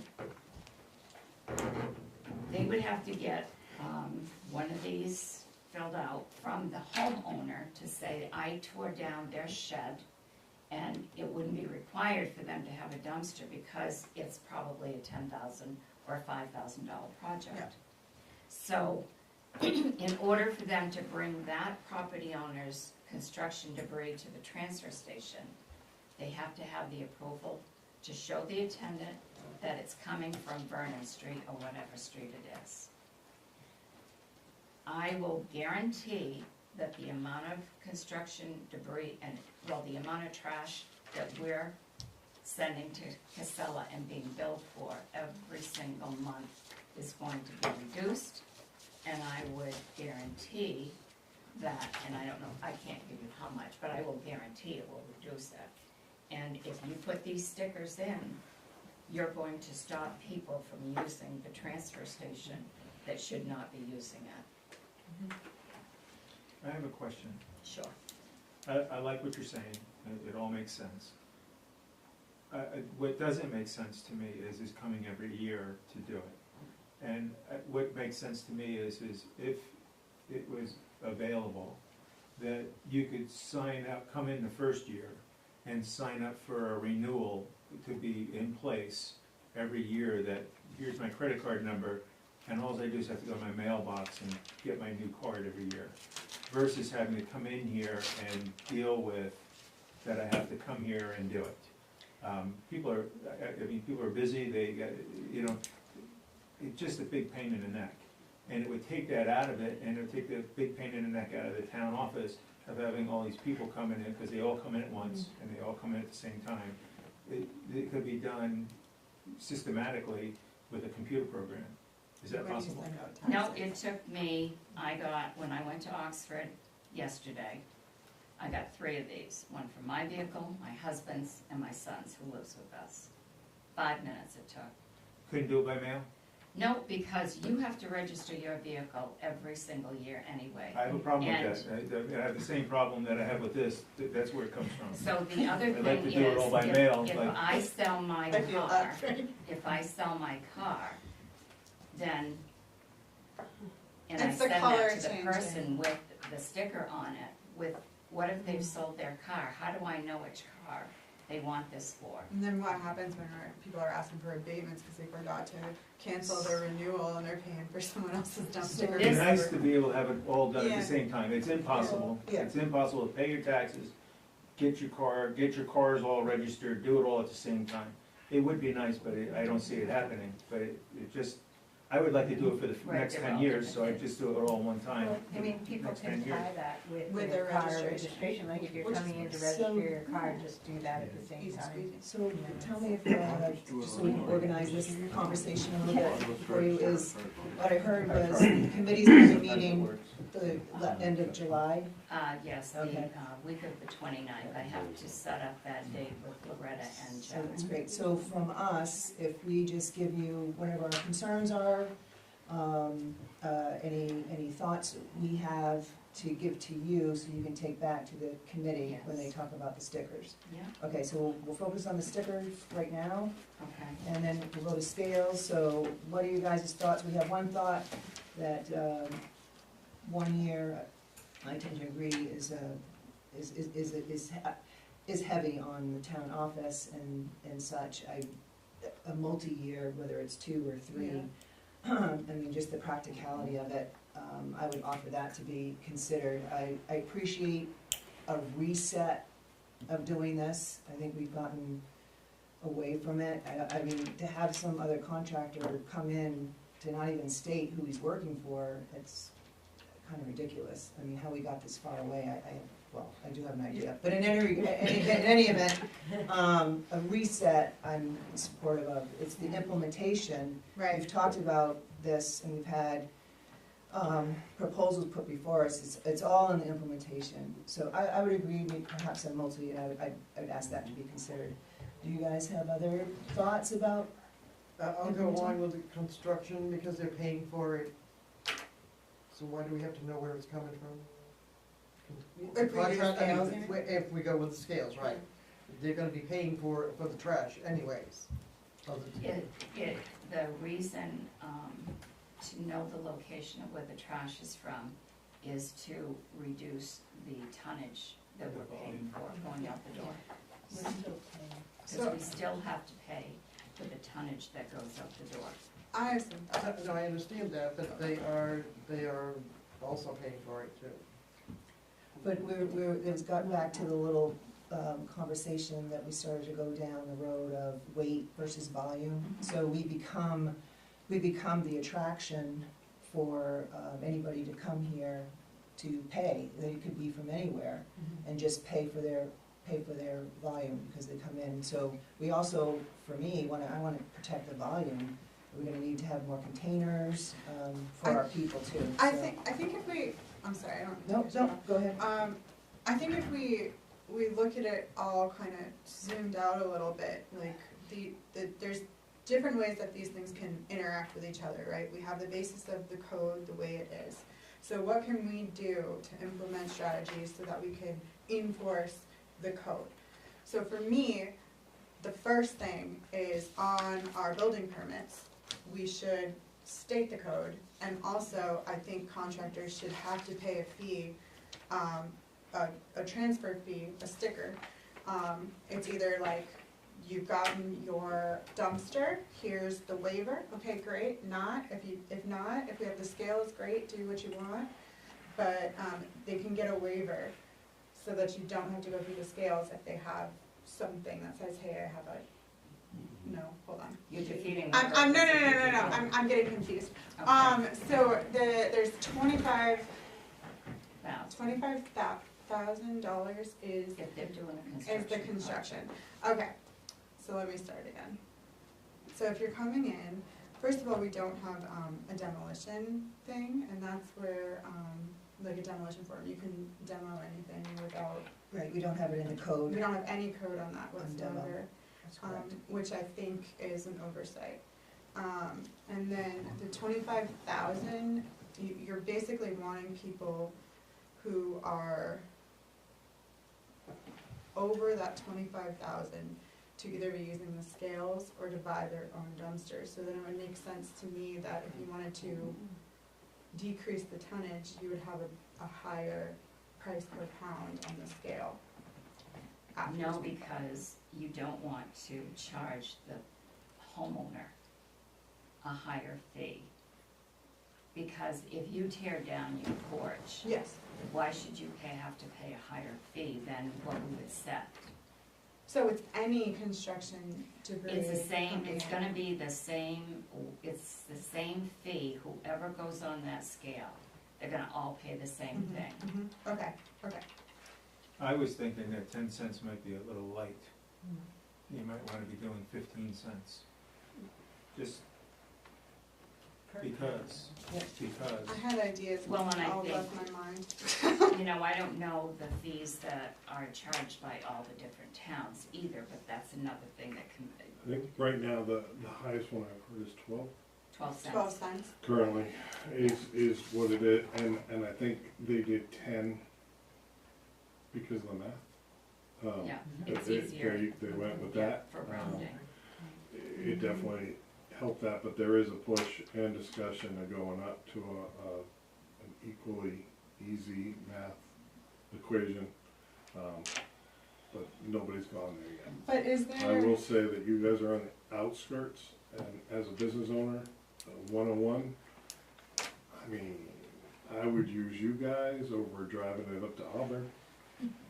So if there was a case to be had to go closer to 15, it would be take it or leave it. It would also reduce the volume of processing and other costs, and it would also clear your container concerns, because it would be a higher cost for it. I guess what I'm confused about is if you have, say, a $15,000 project, Mhm, and you're going to the dump to get rid of your debris, mhm. you would have to pay for up to the threshold as well now? So we would have to change the code? You wouldn't have to change the code to do anything. The Okay. code talks about your project of 25,000, Mhm. just like Newbury. Right. So, So I'm saying if it's 15,000 and you come into if you're breaking down a shed or whatever, Yeah. and you're putting it in the back of your truck and you're driving into the transfer station, do you have to use the scales, or you can skip the scales? Yes, and no, go- you use the So that, scales. and you're touching on something that is a concern for me. Yeah. Is, I just cleaned up from my shed that I Yeah, built. yeah, I throw it in the back of the pickup, it might have some 2x4s, it has some chunks of whatever. Yeah.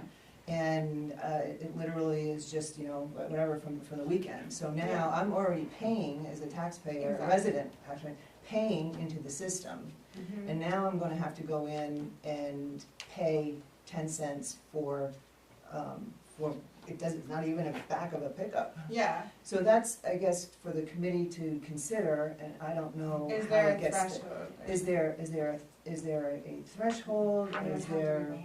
a sticker, for the weekend warriors? I just don't wanna be imposing on the taxpayer, what's the cost benefits? Whether we take it out from their appropriation at taxes, or do we have them pay? And what's that differential? I mean, I can deduct property tax, can't deduct a fee. Right. So what's the differential? So if on it? I don't, as a property owner, if I never tear down anything at all, I shouldn't have to pay for part of what you're disposing of Mhm. from your shed or whatever. I think if you did the research, cause I've had to do it in other towns. If you do the research for every single town in the state of Maine,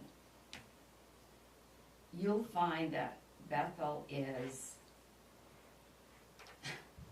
not the norm for the rest of the towns, because you don't charge to dispose of.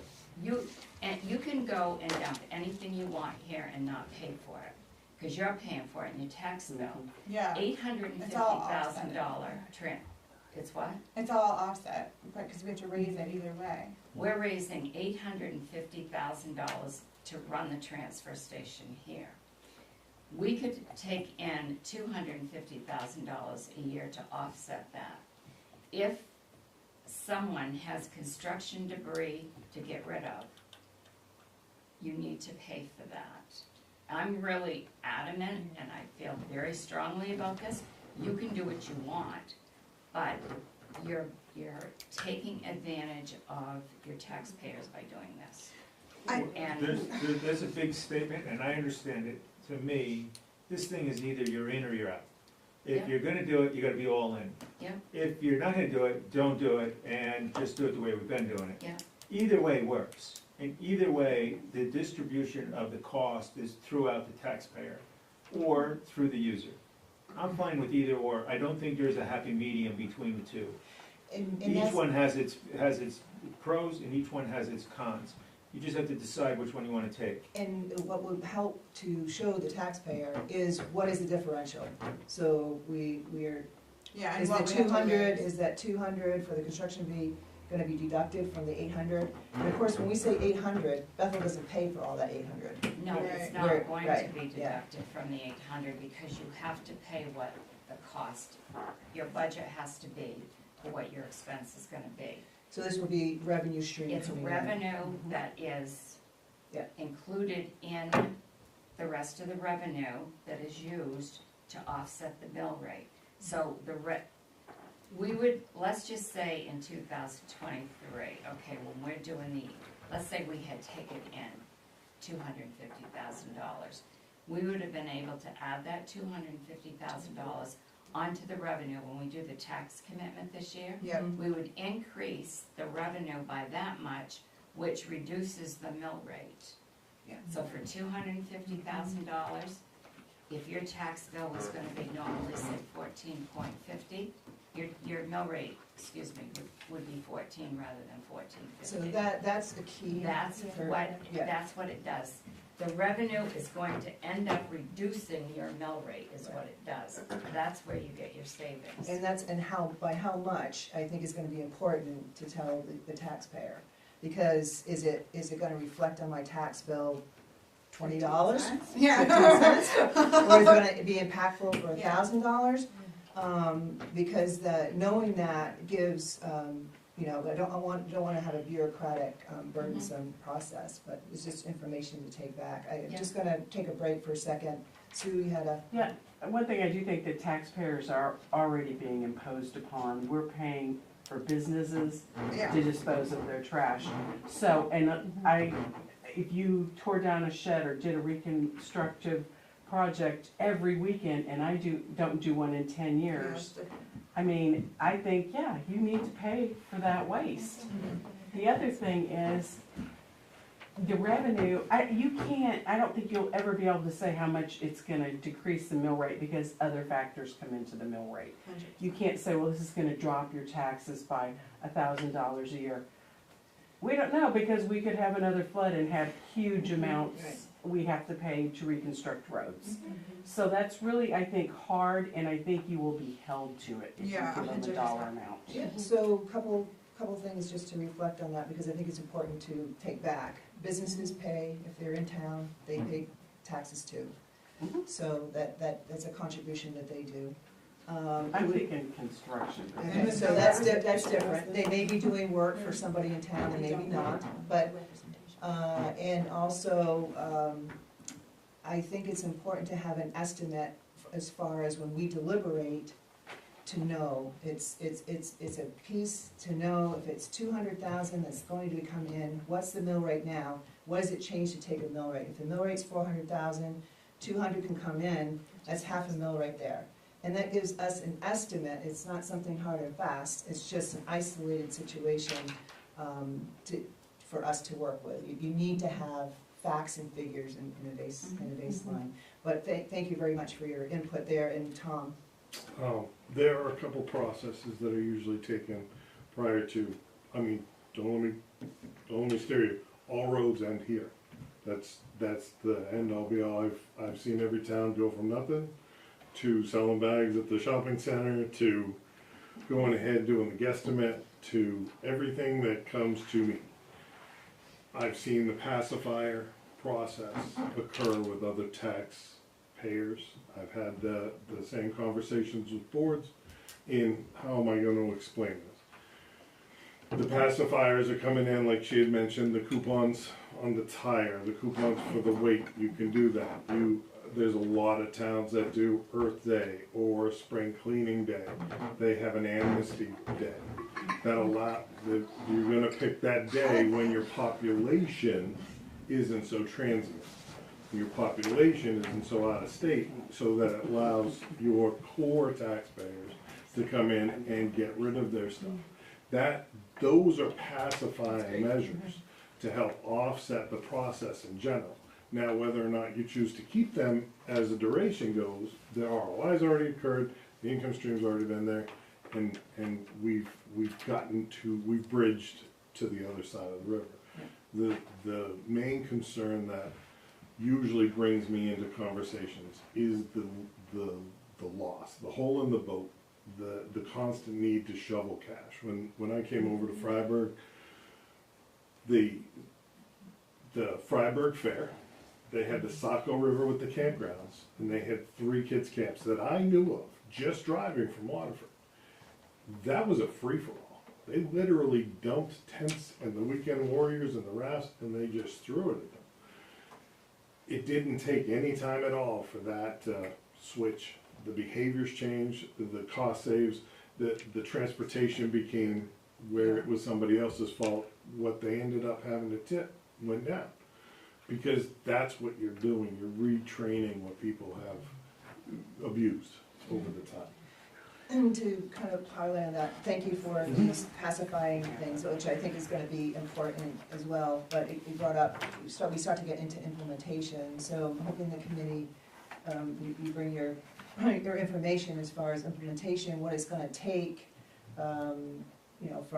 with the stickers, from everywhere from the counter personnel, what they're gonna have to do, what they need, all the way down to what are the tools, resources right at the station. Do we have are they gonna be expected to pay right there? Do we have the internet? Do we have the processors there? Do we need to look at